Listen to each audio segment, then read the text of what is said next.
Welcome to today's ACMP member webinar. It's the last one of the year, so thank you so much for joining us today. Our topic, Speed Change Influence Through Storytelling, will be presented by Rachel Hinson. My name is Christine Ho, and I'm the Digital Events Coordinator here at ACMP, and I will be your moderator for today. Before we get started, I would like to share some information on the latest happenings at ACMP. Registration is now open for ACMP's brand new in-person event, Change Management Summit, Charlotte 2023. This intimate learning experience will explore the intersection of change management and customer experience in Charlotte, North Carolina on March 2nd through the 4th. To learn more about this innovative new event, please visit acmpsummit.com. Early rates end January 9th, so register today. ACMP's prestigious certification program has over 1,800 CCMPs. Now is the time to join this elite class of change management professionals and experience the opportunities the CCMP will open up for you. The exam is open year-round and available online and in person. Also, did you know that ACMP now offers CCMP corporate packages? They're a great way to train your staff and enjoy the bundle discount. Or if you currently hold a CCMP, perhaps it's time to renew. For more information on applying or for renewing your CCMP, please visit acmpglobal.org/CCMP. One of our most valued member benefits is our ACMP resource library, where you can access 10 years worth of member-only tools, webinars, conference presentations, and white papers. The resource library is consistently ranked as one of our top member benefits, so we hope you will take advantage of it. Our next webinar is on Tuesday, January 10th with Edward Cook, titled Influencer Intelligence. Remember that by attending webinars, you can earn PDUs towards maintaining your CCMP. Be sure to register at the event calendar at acmpglobal.org and discover other educational opportunities that might interest you. And please tell your colleagues that joining ACMP gets them access to at least 22 member webinars each year. And just as a reminder, with the end of the fiscal year quickly approaching, please consider using any remaining Use It or Lose It professional development dollars to memberships for your employees. They can join by emailing membership@acmpglobal.org. Before we get started, just a few housekeeping items. All audio lines have been muted. Today's member webinar will run until 1 p.m. Eastern Time. If you have a question during the presentation, post it in the question box in the panel on the right-hand side of your screen in your GoToWebinar user interface panel. Questions for Rachel will be answered throughout the presentation and at the end, so make sure you're getting your questions ready. And now I would like to introduce today's presenter, Rachel Hinson. Rachel is a natural storyteller and strategic intuitive decision catalyst. Fascinated by data, the overt and hidden, the science-backed behavior and movement of people to act on the data, she has been leading strategic accelerated growth, change management, and turnaround efforts for global corporations and leaders for decades. Rachel is Dare to Lead trained by Brene Brown, certified in design thinking for innovative in Google Analytics, with a degree in journalism focused on advertising and consumer psychology. She believes corporations, just like individuals, can learn to move from states of panic to states of peace, providing smarter, faster, better paths to peaceful and sustained profits. Please welcome Rachel. Hi, everyone. Hello. Welcome. I'm going to share my screen now, and let's click on the slides. Happy Tuesday. I hope everyone's having a great Tuesday. I know things change for everybody, but I do appreciate you being here, and I hope you find value and tools and takeaways that you can use in your day-to-day to help people that are resistant to change in your organization. So to kick off, we're speeding change influence through storytelling. And really what the aim is we're going to reduce resistance of those people. We're just looking at one. We're not looking to write a novel, and we're not looking to move 1,000 people, but we're looking at one and how do we micro influence to get macro abilities, but we're also going to speed action and we're going to deliver it together. So, all right, I get asked often. Actually, surprisingly, I get asked often, how did I get to where I'm at? And I like to tell people I grew up with a father who was fascinated by science fiction, who loved world building and ecosystem building, and a mother who was an accountant. Very detail, very color in the lines, very keep it together. And I believe those uh, efforts kind of like held together and allow the storytelling to reach to multiple audiences, left side, right side brain people. And of course, we're all more than left and right side brain. These are just some logos of some companies I've been brought into. One of the takeaways I want you to see is these tools are industry agnostic. These tools go beyond global. They've been used at a local level. They've worked with nonprofits. And I'm hoping that you can take things away today. Whoop, hyper mouse. Take things away today that you can use personally in whatever situation you have. It's not limited. So we're going to kick off with storytelling is the power to be heard. It's the oldest form of education. Our brains are wired for it. If we think about it, there's a caveman, I have zero doubt, a long time ago that looked at another caveman, and all he did was point at an alligator and grunt. Right there's a story. Alligator, alligator not good, alligator bad, but he got it. It's a transfer of information. We know in studies that storytelling also involves body movement, it involves tone, it involves how a person shows up, and we can receive that. So knowing those kind of data points about storytelling, we can use that to our advantage. And I know influence and persuasion, I wanted to address this in the beginning, often get interchangeable. So the way I talk about influence, just so we can follow through the presentation, is influence is an invitation to somebody to follow you. I'm pretty sure we've all been in change management situations where there is such hard resistance, it is exhausting, and you feel like you're begging or pulling someone's wagon saying, please follow me. Influence is about offering what you know and then letting them come to you. And then how do we build that influence so they do come to you when they've shut down to everyone else? Persuasion, I like to look at in an advertising model. It's more of a commanding out. Go buy the hamburger, go to this person, do what I say. And just because we tell someone to do it doesn't mean they'll do it. And that kind of ties into the bottom. Attention doesn't automatically equal influence. Ogilvy just did a study for the influencer market. That's $1 billion market. But just because someone is on TikTok, they say influence moves at the speed of TikTok, which is about 8 seconds. Just because there's attention doesn't mean there's influence. How many times have we seen something and we just smiled and we still stopped? So if we think about that, and here's our kickoff meeting, everybody's ready to go, everybody's excited. And then sometimes by the end of the day, maybe even the afternoon, there's no movement. There was excitement and then a stop. So we're going to go over Maslow's hierarchy of needs. This might be familiar to a lot of people. It was actually developed in 1943, so it's definitely been around for a while. It's a very kind of baseline motivational structure for how people decide to move, but I want to talk about this because I have seen stakeholders, when we get busy and we have a lot of things to do, we'll forget there are basic needs that have to be met before someone can take a step. So if we look at the bottom, the psychological needs, air, water, food, shelter, and then safety. What I want to focus on in resistance is usually there is a fear factor tied into a safety or physiological need. And we don't know what people are going through. We have our own stories, they have their own stories. I've actually met with presidents of companies that in private conversations said, we might lose our house. I mean, that right there is a definite safety and physiological need. So they're working the best they can, but this thing is kind of in the background. I know other times when people were so stressed, things seemed very normal, but the action, the output was triggered by the safety and psychological needs.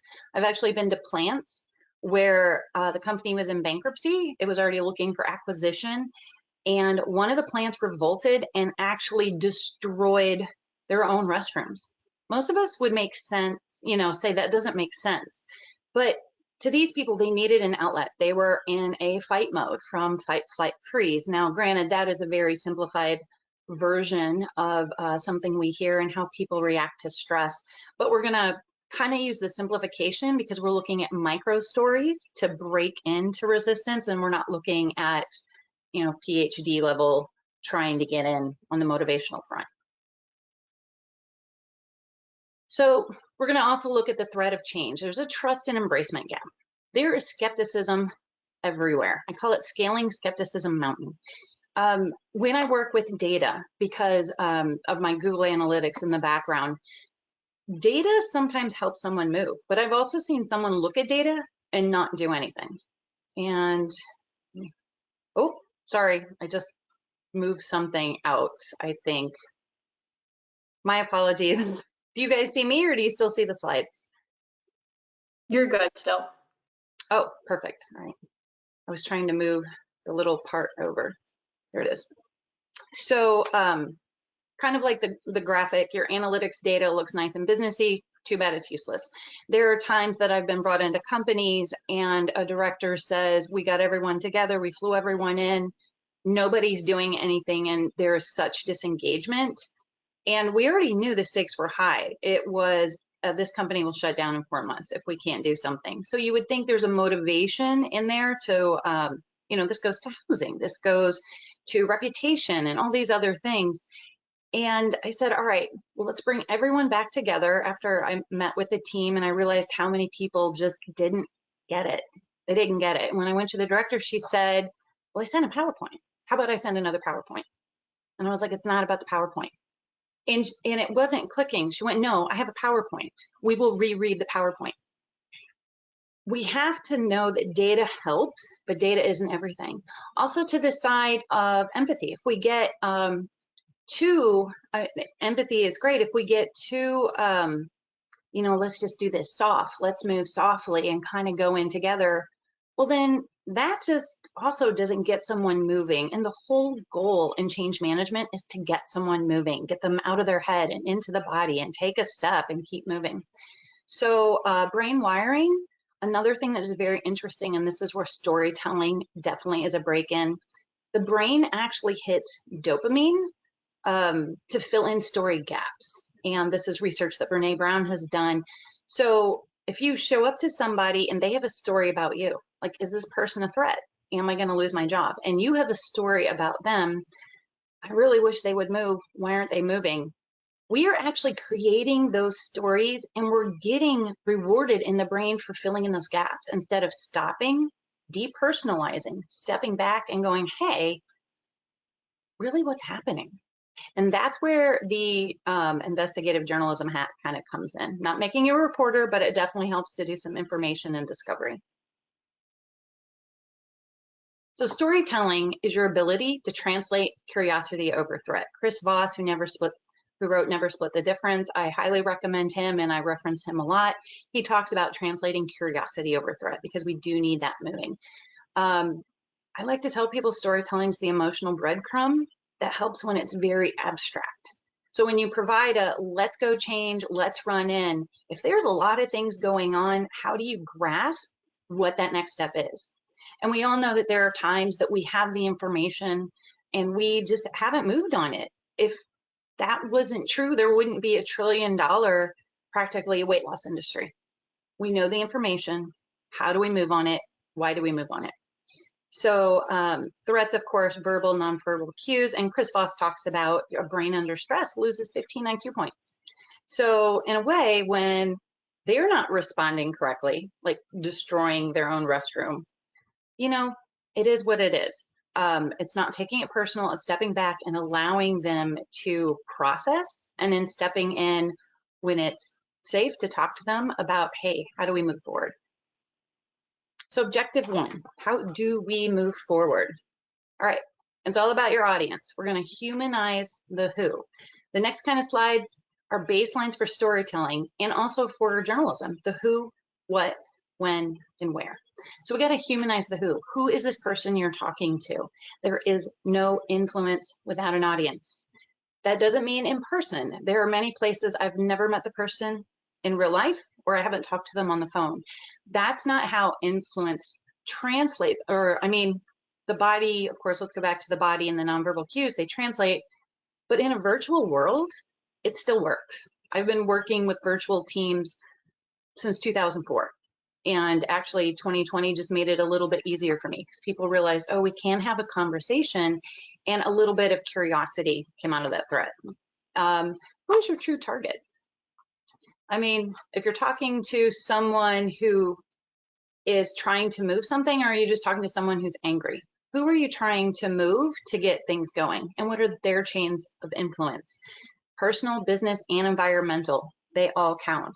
If someone is ready to make a move and they love the change management and they got hit by Hurricane Ian this summer, they're not going to be in the greatest state to take that move because there's all these things going on in the background.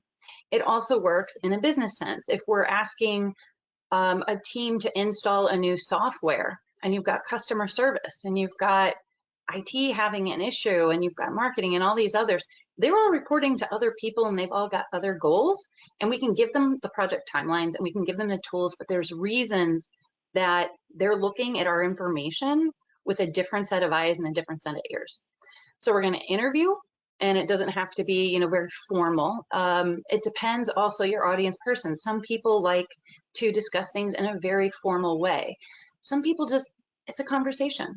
There are times I've walked into a kitchen to get coffee and I've seen someone and I said, hey, why don't you tell me how you're doing? And this person was in the state that she just wanted to lay everything out there, and it changed the way the strategy was able to move a product. She just needed to feel that somebody was listening. Noticing is a superpower. That is something I feel like should be a bumper sticker. I heard that from a business mentor. If we don't notice, because we're so focused on our goals and moving forward, we're not noticing the trails that make a difference.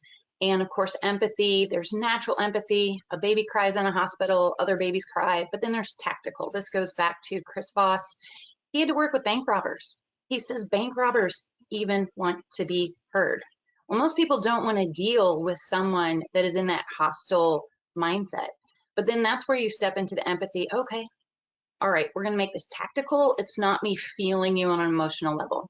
So if we look at the picture to the right, this is a great picture for UX, for usability design and CX and things of that nature.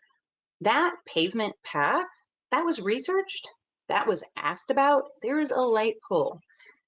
There was information put in to make that path. But then if you look to the right, right off of it, how many people are choosing not to use the path? So instead of trying to force someone to go with the change, how about we meet them where they want to go and then gently guide them over the other way? I try to tell someone, sometimes it's like talking to someone and not saying your baby's ugly. I'm not saying your baby's ugly, but I'm saying, can we just add a hat? Just a little bit of a tweak, and that will pique that, okay, I can take that baby step. So a case study for this is we're going to talk about humanizing the data. This one company, the one that was in bankruptcy, there is no money, no time to change a product. Things are just sitting. So I asked them, what do you have sitting? What can we move? What's an easy move? And they told me about a product that very well researched, and they actually did go talk to potential end users and said, what do you want? We'll build it. And they built it. And when they launched it, one sold. And they put so much time and money in research, and they didn't want to completely dump it as a sunk cost. They just threw it in a warehouse. All right, let's look at this. Who are the end users? So of course, I did put on my journalism hat for that. And I called and I said, hey, you use this. Why do you use it? Why do you like it? And he told me the factors. It sped things up. A lot of people like that, of course. And it made his life easier. A lot of people like that.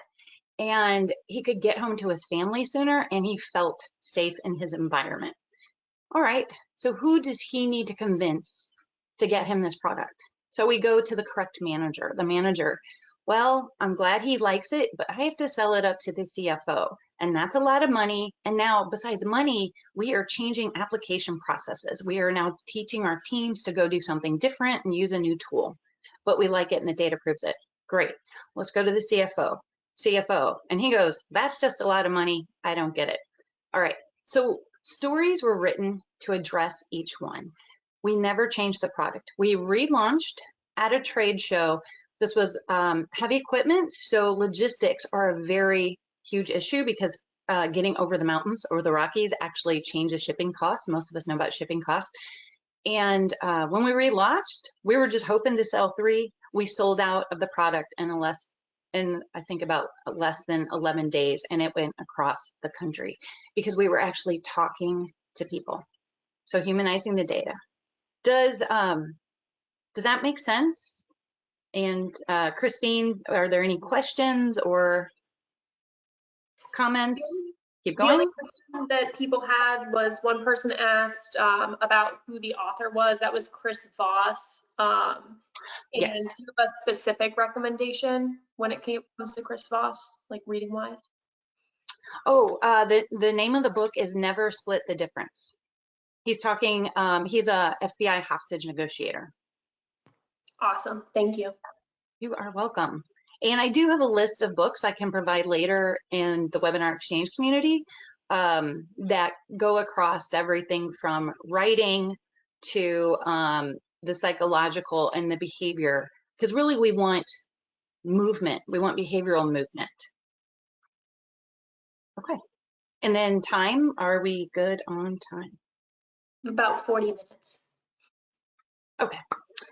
So then we're going to talk about objective 2, recognize the resistance breakthrough points. And I know we're at the end of the year and there's a lot of things that went well, and there's probably a lot of things in your projects and your initiatives that you went, why does this not make sense? I thought we were on the same page. When there is a struggle with somebody taking action, we need to look at that as a positive opportunity. So I call them struggle opportunities. And the second bullet on the left, you can't effectively story solve for an X if you don't know what their X is. So back to the who, what, when, where. What's the real problem? What's the issue that is slowing down the movement? So Brene Brown also talks about, she says, clear is kind, unclear is unkind. But I also like to add then when clear seems unclear, movement stops because we don't know the direction. And that could be personal overload, environmental overload, or business overload that we're just not seeing. Check your confirmation bias, prepare to address theirs. That goes back to the picture of the paths. And we think we know what people want. And like the case study, they told us what they wanted, but yet they weren't moving on it. So that is an opportunity to go back and investigate. And of course, it's their understanding. Your audience has these internal stories when you show up. I've actually showed up at businesses and had somebody look me directly in the eye and say, you are strictly a corporate credit card. I don't even want you here. My reaction is, great, well, I'm hanging out. When you're ready to chat, I'm available, and yeah, let's get lunch. So part of that is also when you talk to someone is what is your demeanor and how do you remain calm and regulated? And that's a whole different thing. But to be able to ask those investigative questions, that's where you don't make it personal. You step back and you go, okay, this is their struggle.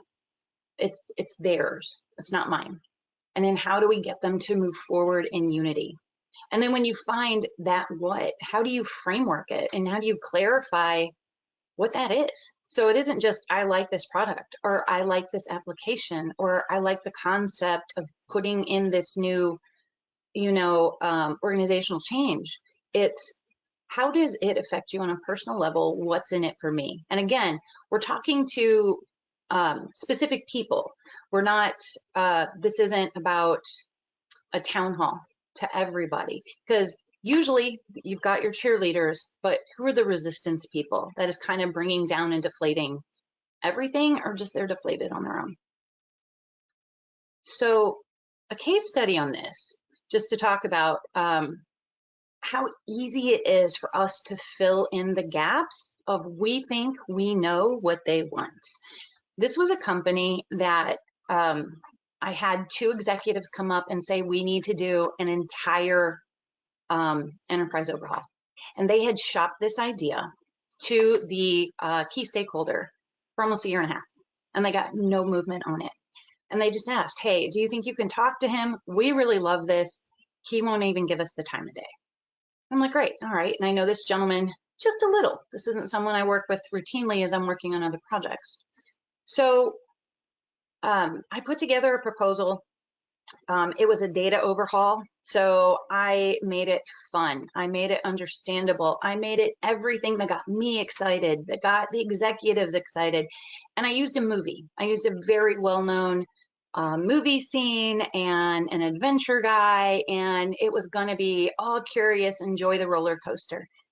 And as I put this together, I had to remind myself, what am I doing? I need to step back.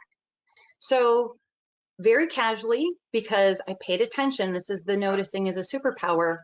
When did he have kind of a break that I could ask him just a micro question? Because, you know, if there's 30 people yelling in an office, it's not a good time to go in and say, hey, can I get a second? But so I knocked on the door and I said, what do you like? Do you like movie or do you like math? And just those little kind of break-ins, think of those influence at 8 seconds, sparked his curiosity.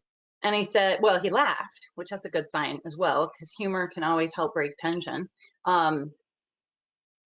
positive humor. And he laughed and said, why? And I didn't tell him. I just said, no, just curious. What's movie versus math? Which one do you like better? And he said math. And internally, as a storyteller, I went, oh, geez. But it was a good thing, because then I went back to my own project and I changed it. And all of the analogies and all of the way that we were going to move through this overhaul and get the whole team on board and sell it into procurement, all of that, I just made it very baseline algebra. And when I asked for this meeting, I was told by the executives, you'll be lucky if you get 30 minutes. Well, I got 3:30 on a Friday. And as we know, and that got pushed a few times too, and as we know, probably a lot of people get tapped out about Thursday and noon. So take what's available. I said, great. Always stay in the positive mode, because if you stay positive, the people that will tend to respond to you positively. There's a brain function of likability. So I said, great, let's meet. So we meet at 3:30 on a Friday. I put together the presentation, and not only was he engaged and fascinated, he got it, he understood it. That 30 minutes extended to an hour and a half, and he signed off the entire overhaul in the meeting. So it's talking to your audience. Is there any questions regarding that part of storytelling? Not any yet. Okay, perfect. And I'm hoping I'm not going too fast either. So objective 3. So we figured out the who, we figured out the what. Now, how do we build these micro stories? So this is something called the connection, trust, and influence loop. And I kind of threw this together over reverse engineering why things would work. And we're aiming for those micro storied connections, so somebody will actually look up, because if you can get a little bit of connection, so let's think of the previous case, connection, he thought it was funny. I said movie versus math, and I left it. That brought up curiosity. He gave me a little bit of trust because of that. So whenever I did the presentation, his curiosity is already piqued. And then there's influence, because now he's ready to listen. That doesn't mean he's usually sitting for an hour and a half, but it worked. And so the point of this loop is it rolls, and it keeps rolling, and it builds within teams and departments. And that's because it touches on the concept of social engagement and social proof. And when other people see, hey, this seems to be working, I think maybe it'll work for me too. So anyway, and the other part is, it's very difficult to try to just take one on its own. When you say, believe me, and just do it, like the PowerPoint example, no, there was smiles, there were cheers, there was no doing it. When you say, just trust me, well, why? You've got skepticism mountain going on. It's a 5-to-1 ratio of, I'm not sure. And that's still hitting that baseline of, Is this safe? Is this going to work for me? Am I just going to get tired? So it's that connection point. How do you get that micro connection? All right, so we'll go forward. And kind of along this, and reason this will kind of go with the next slide. For example, VP of sales once called me. Well, what's interesting is he would always tell me, because natural storyteller, he would say, Rachel, 8 seconds or less. Tell me in 8 seconds or less. And this is a sales guy. And I get it. Things are moving. We're trying to save companies. We're trying to save jobs, all of that stuff. But yet he also called me later and said, why does my senior engineer call you and I can't get him to pick up my phone? So it's worth a try. So we got to connect with the audience for the meeting of when and where, and this is for those micro connections. There is such a thing as audience priming. You know, you're not only speaking positive and resilience labels to your audience, there's another behavioral change of people want to live up to your expectations. So when you say, you're awesome, I love your energy, this is going to be amazing, that energy, the Heart Math Institute has talked about how our energetic bodies actually have they actually affect the energy of another person. And we can tell that in things like sports and how the energy gets really big. But when you come to someone who's being resistant and struggling, not without the goal or the who, because if it's the wrong person and it doesn't matter, that's not going to matter. So you have to do those first 2 investigative steps. But then when you come to that person, you say, all right, we can do this. We can look at this. I think you're awesome. You are great at this. People want to live up to those expectations. It is a brain bypass. It's a default that keeps us moving, and we're not trying to hijack it. We're just trying to say, hello, give me a shot. So you work with what you're given with. For the example, 3 o'clock on a Friday. And I said, great. And part of that is also considered a test. When somebody, it's the connection was there, but I'm testing if I can trust you. And my response wasn't, well, you need to meet on a Tuesday at 1.5 hours. It was, hey, that's great. Because whatever his personal, external, and business cognitive load was, I didn't want to impede on that. I just wanted to say, hey, let's check this out and pay attention. If your audience is shut down, look at that as, again, a struggle opportunity, and then reschedule if you need to. I've been in meetings where the fire drill happened and everybody was, you know, kicked out of the building. That's okay. It is what it is. And we're promoting psychological safety, embrace the sameness, you know, how can we connect? So when I used examples with math that connected to that stakeholder, but definitely be aware, just because we feel similar in one area doesn't mean it's across the board. Back to the picture. Just because I like pizza and they like pizza, that gives me a connection point. But that doesn't mean when I say, great, now you need to show up and do X, Y, and Z. No, we just like pizza.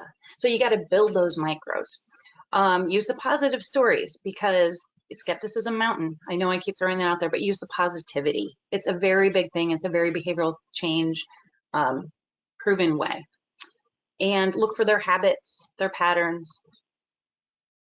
So relatable connections, this slide kind of makes me giggle just because it is what it is. Pizza, puppies, coffee, fishing. Fishing relates to the case study, but I remember in journalism, we were taught, well, in the advertising side, we were taught puppies and babies. Puppies and babies are the way that people can connect. It's a positive and they can jump in on it. So for this case study, I was at a location. This was another company that was shutting down, and I needed to meet with a senior engineer, the one that actually I just referenced earlier that the VP said he won't even return my calls. Well, when I showed up, it was the same for me. I was told I was corporate. This gentleman wouldn't even look at me. It was an out of town. It was at a plant location, so I'm there for 5 days, and I'm like, great. So I do my own thing. I talk to other people. I keep saying, hey, can we meet? Hey, this will really help you. I'm coming up with all of that. This will make your life easier. This will make your life better. Let's, you know, I'm here to help you. Nothing. He wouldn't even look at me, actually, at times. So noticing his pattern, I decided to sit in the lobby because this gentleman needed to go from the plant to his office or the restroom going through the lobby. And I just sat myself there, not intrusive. I just sat myself there. And I started to talk to the receptionist. And I wanted to know, who is she? Because influence builds, and it goes back to the social engagement. Influence builds, and what does this person say, and how do they react? And I just like to think of it as conversation. So I ask her, hey, tell me about you. And sometimes that's the easiest breaker, you know, to break the ice. Just tell me about you. And again, with that tone, it's safe. It's okay. What's going on? Find out this woman builds hot rods with her husband and does car racing, and it's amazing. And it is amazing. I thought it was really kind of fun and interesting. And then, because I built trust with her and influence with her, and she was responding as such, I said, so can you tell me about this guy? Is there anything about him, you know, that's interesting? And she told me he was such an avid fisherman, he's actually won boats. He's won national competitions, and Bass Pro Shop sponsors him. Wow, that's a whole side and personality you would never see in a plant. So really, I'm sitting there and he would walk by, and this is the way I offered the story. So as this showman's walking by, hey, I hear that you like to fish. I think it's really cool. And that was it. I give about 7 seconds, he walked out of the room. When he came back through, yeah, so fishing is really fun. And I used to fish with my dad, and I used to, so still not intrusive, but building on a story. And when he came back through, yeah, we would go to Oklahoma and we would talk about this fish called a paddlefish. And he comes back, they're really big fishes and they're kind of weird. It took 5 times of this gentleman passing me by, continuing this conversation in 7 and 8 second increments. And finally he got in front of me as he's walking back by, and he stopped, and he actually dropped his head and went, fine. Do you want to see what I do? The fish helped because it showed I am human too, and he is human, and I am there to make a connection. We walked into the plant, and yeah, this gentleman had a lot on his plate. He was told that he was the reason this company, this one division, was going to survive or shut down. No wonder he didn't want to talk to people or look at change. He's trying to save not just himself, but in his mind, he was trying to save the world. And reminding him that it's, you know, you have this other side and I'm here to help too. We were able to work together, and that division actually sold for a 5-time increase in less than 18 months because we were able to get those connections. So are there any questions with using connection, trust, and influence and meeting on the when and where with this case study? Not as of yet. Okay, I take that as a good sign. There's an understanding. So we're going to keep moving. This is going for the positive. So let's look at, oh, Hyper Mouse. Let's look at final thoughts in the summary. Storytelling. Storytelling can come across as a fluff kind of maneuver, or for data people, why? Just the facts, ma'am. Just give me the data.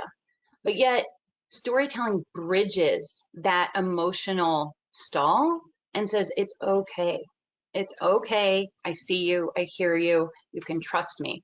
Now, to go back to the connection, trust, and influence loop, if you say we're connecting, and for example, the previous case study, and that gentleman said, fine, do you want to see where I work? And my response was, no, I just want you to do what I tell you. That loop is not working, and that will actually reinforce him saying, nope, and telling everybody, it, you know, this isn't real. But those little connections, building the trust and the influence, it builds. Know your audience. Information gathering, it's just a conversation. And you can practice this out in the real world. I mean, talk to your barista, talk to your neighbor, talk to the post office attendant.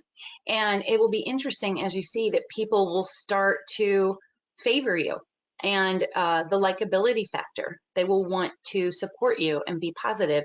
And then of course in business, you know, maybe someone in another division that you just pass routinely, or that you're on a Zoom call and you're sitting in the back, it's still talking to someone. And all of the side movement and the build around you, those are all people you can influence, and people that you have an opportunity for connection.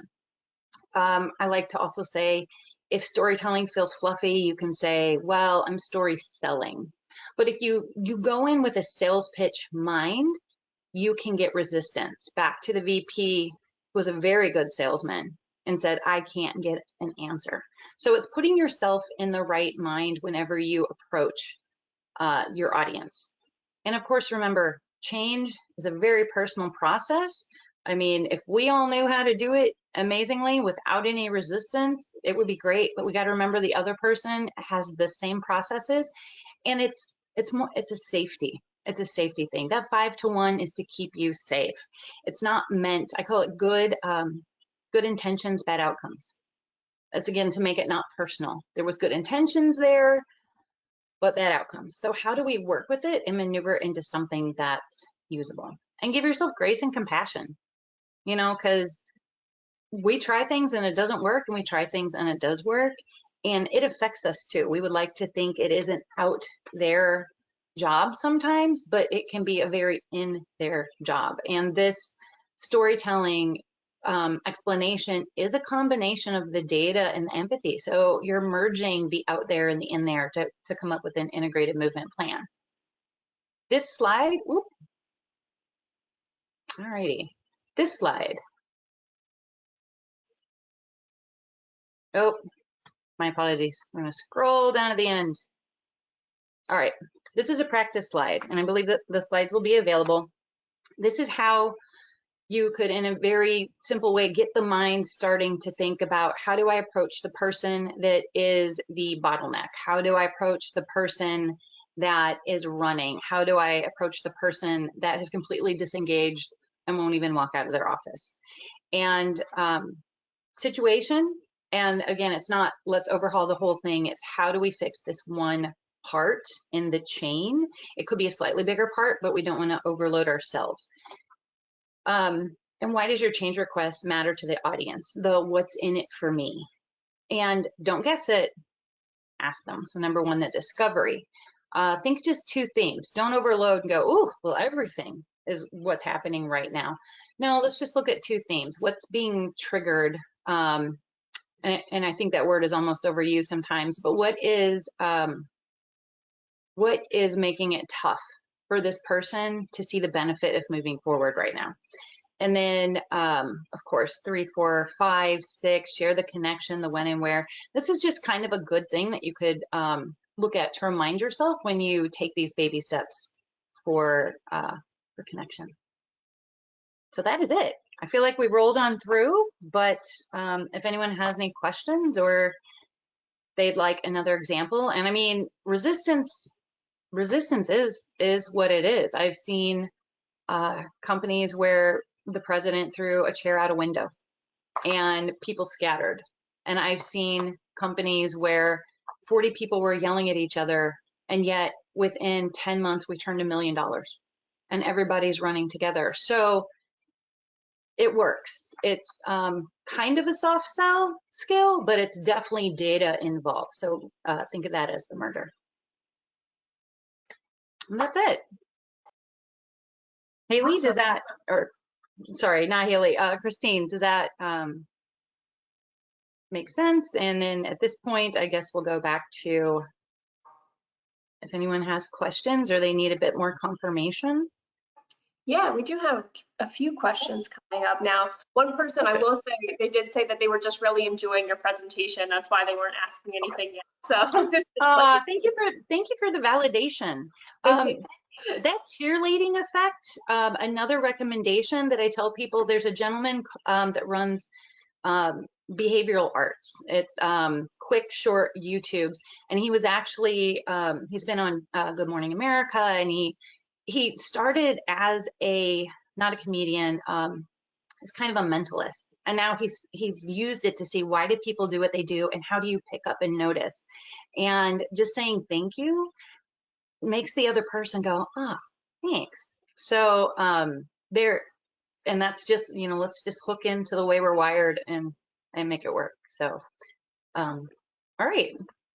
Okay, so we'll get to some of these questions. So Denise had a really interesting question. She said, how do you deal with someone who you need to get to tell a story, but they're terrible at storytelling? So it's more of a training issue. You're trying to train, is that correct? It sounds like, how do you convince someone to use something like the connection, trust, influence loop to get a micro connection? Is that what it is? Yeah, it seems like it's along those lines. Yes, Um, yes, Denise said yes. oh, perfect. It is the exact same process. That's your audience. So your person that isn't taking action and saying, tell me in 8 seconds or less, or however they are responding to you, it's finding that connection and saying, hey, it's not as simple as slowing down to speed up. I know a lot of people talk about that fast brain, slow brain. It's that connection. So if you can't get a connection business wise, think about what is something we might have in common. Do you live in the same area? Do they ever talk about their kids? I once had a gentleman raging on a phone saying that he was going to sue the company and take it out. And finally he said, oh, my dog's running around. And I went, oh, you have a dog? Tell me about your dog. And that's all it took. And this gentleman, next thing I know, is like mailing me boxes of candy. It was kind of funny, but it's finding that same connection because you're humanizing this person instead of going, why aren't you doing this? Because we know the benefit of change. We see that positive side, but people that don't live in that positive world, and even in change management, if they're looking over here and not seeing the positive change of it, that's their stall point. So yeah, find that connection point and then build that trust. Make sure if they make a comment of, I just think I like my way better, say, oh, okay, well, you don't have to believe me, there's data, or maybe we just have a conversation over lunch or conversation over Zoom. And the data does support it, and then ask them to test it, just to give it a try with somebody who is being a resistance point in their life. It could be anything from your kid as being a resistant point, your pets are 3 to 4 year old mentality. Of course, you're storytelling, but they're picking up your energy and you're like, hey guys, you're still building that curiosity over threat. And then also make sure when you approach them, be in that calm demeanor, be in that presence of it's not personal. This is just what it is. There's another business mentor that always talks about it's not personal, it's structural. They're just in that frame of mind. So it's meeting those frame of minds. I feel like that was a long answer. So I hope that made sense. I feel like that was a really good answer, so thank you. Somebody said, thanks for the great advice, Rachel. Storytelling seems to be extremely impactful. I think I saw direct/indirect research supporting its impact, but I can't recall where I saw it. Do you have any suggested references? Storytelling, there are tons of references. There are tons of storytelling books. What's interesting is I actually haven't read a lot of storytelling books because I learned wanting to be a writer. I took classes on plot, and so many books sometimes when you look for storytelling are going to be very technical. They're going to be, here's the what to do, here's how you do it. But that's not the emotion and the behavior of how that person is responding. So you can look at some of those, and you can even just Google free, I'm sure it's on Wikipedia, about plot and setting, and setting would be when and where. But it's the natural part of the conversation that makes the difference. And it's storytelling personable and relatable stories. So you're not just saying, hey, traffic sucked, but nobody drives. I mean, you're giving some information to them, but if another person was in that same area and went, yeah, it did, that's your connection point. So you're building these micro stories of connection. There is actually, I recommend this book to a lot of people, and it might sound counterintuitive, but Stephen King is a well-known writer, and he has a book called On Writing. The first part talks about it in an emotional way. It doesn't say, hey, you need to know all these technical skills and regurgitate it. He actually says, hey, this is how people respond and how you move. The second part of the book is a personal story you can read, but that front part is very good about telling people. And The War of Art is a good book that talks about kind of the internal struggle to move when we're writing things as well. So thank you. Another question, my direct supervisor is sometimes a bit of a gatekeeper in an organization where change management is relatively new. Because Mhm. I'm virtual, what advice would you give where I will likely never have enough informal interactions with leaders I need action from and might help open up the gate to more change management efforts? Okay, can you read the question back? I feel like I missed just a little bit of something, and I want to make sure that I'm answering the appropriate question. Yeah, my direct supervisor is sometimes a bit of a gatekeeper in an organization where change management is relatively new. Because I'm virtual, what advice would you give where I will likely never have enough informal interactions with leaders I need action from and might help open up the gate to more change management efforts? Perfect. Yeah, and what's interesting is I have worked with companies, and I've never met the person in real life. And this was pre-video, and it was on the phone or it was done through email. So I highly don't recommend text with anybody. That kind of hits a personal bridge. But if you can get a phone call, so when you can't get the informal time, how do you get past that bottleneck? Um, it is paying attention. It's that noticing is a superpower, that when you are in meetings, what is a person saying? How are they saying it? I remember a consultant that we were working on the same project. He was just from a different team consulting. And when he was talking on the phone about why this project wouldn't move and kind of the same thing, he wasn't getting information from the client who was in a different location. So it was all virtual. And this was 2019. So Zoom was around, but it wasn't, it was pre-2020. And I could feel in his tone. In my mind, I visualized, how is this person reacting? I don't know his background, but what is he telling me in his signals? And in my mind, I saw this guy laying on his desk going, and it's that exasperation and that frustration. And we've been there. And so you can pick up, hey, so when I talked to this gentleman, I let him just talk. I let him just talk. He talked and talked and started filling me in on things with his team that wasn't happening. And as I let him talk, because he just wanted to be heard, that's another part of empathy, and even the tactical empathy. I was like, all right, I hear you. I hear it. That's frustrating. There's your connection point. We're both working on this and we want things to happen. So, maybe there's this idea that we could talk to this other person that we could bring in and help. And that's just getting him out of threat into curiosity mode. So a stakeholder that doesn't know change, doesn't want change, it's the same thing. It's getting him to curiosity. So listen. If you do see him on video, see how he reacts. If he is very buttoned up, kind of like the I just want math, respond to him in that way. It's a technique called mirroring. The way you present, if you see a person presenting, kind of present like them, but not if they are being hostile or rage filled, of course, because you want to keep in the calm, because that's what you want to present. And just the reminder, a brain under stress loses IQ points. So if we can keep people calm, they can make that rational decision. I think I hope that helped. It's finding that connection. Yeah, thank you. And this next question kind of is part of that. So when you Okay. encounter high levels of negative or passive aggressive resistance, Mm-hmm. what techniques have you identified that help you not take it personally? Mm-hmm. And can you provide another example of how you changed the story because of it?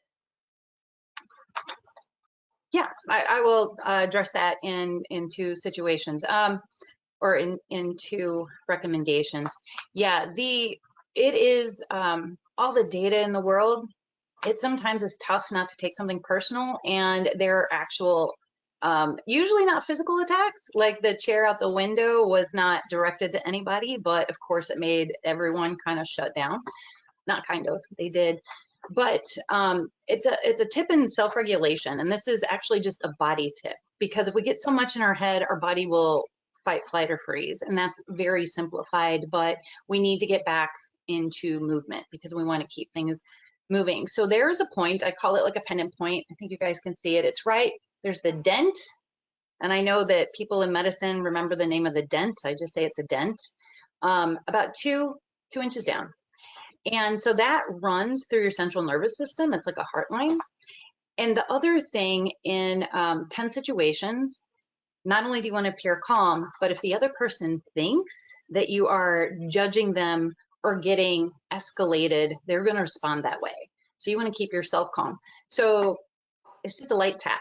So you want to do things that are very kind of, I call them ninja. You just do this, not fast, not like a fast heartbeat. But what you're doing is you're actually kind of slowing your heart rhythm down. And when your heartbeat comes down, your own emotions come down, and it's easier for you to maintain. But it's just like a slow tap like that. The body cannot focus on emotion. This is a really high stakes tactic, but I've recommended it to people who were in interesting environments, because you can't just walk away sometimes. And if you're getting yelled at or you're getting a lot of pushback, how do you just manage in the moment to remove yourself somewhere else? So the body cannot process emotion when it's in pain. It's another biological wiring.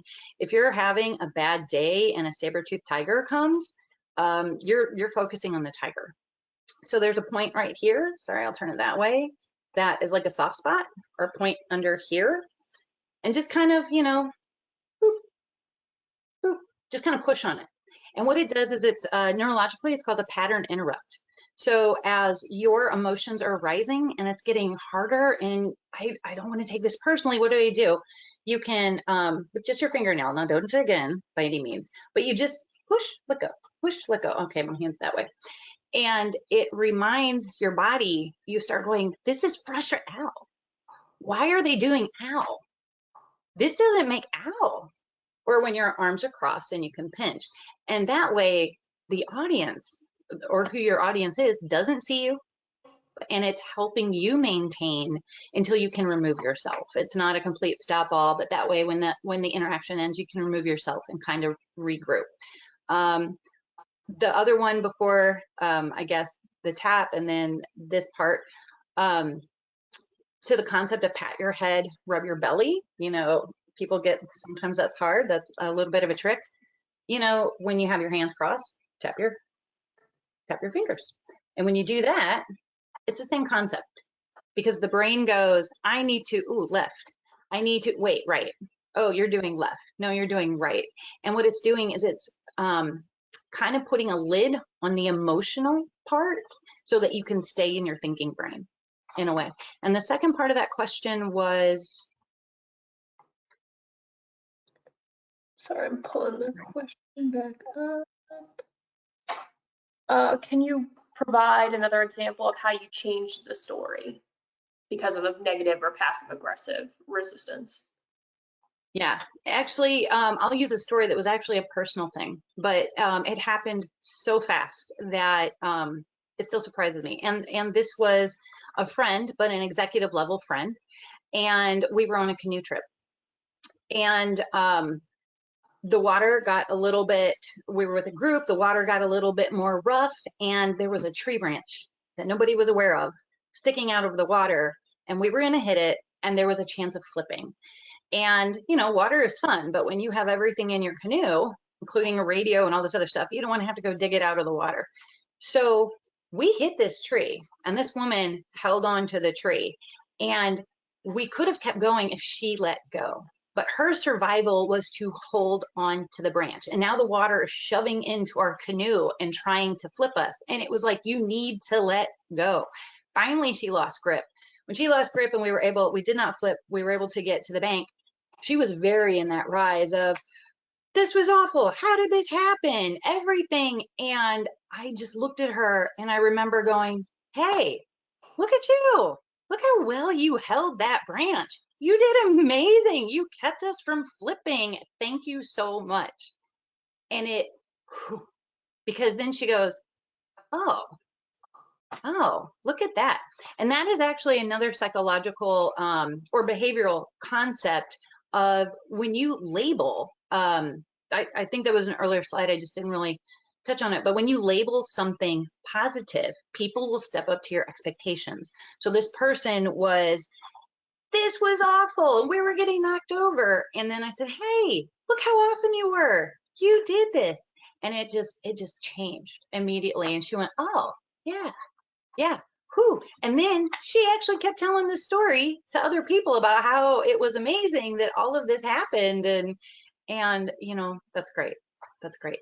So granted, that was a personal, but I hope it shows how fast we can change the story. Just speak something. I know that, you know, I know you want to make this work. I know that you are a positive force for change. This is going to be exciting. And I love how you bring that exciting energy and you can rally everybody. Kind of things like that. It's kind of cheerleading, but it primes the other person to respond in that way. Awesome.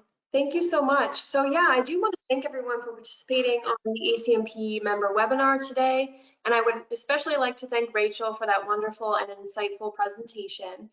Immediately following the webinar, the feedback survey will pop up. Please take just a few moments to complete our survey as your feedback helps us shape future webinars. Don't forget to join the webinar exchange community and ACMP Connect to continue the conversation and engage with our speaker and fellow participants. I'll be posting the questions that we didn't get to there, so make sure to be on the lookout for that because Rachel will be in there answering some more questions. This recording will be available next week in the webinar section in ACMP Resource Library, located on the ACMP website at acmpglobal.org. Thank you again so much for participating and have a wonderful day. Thank you, everyone. Bye.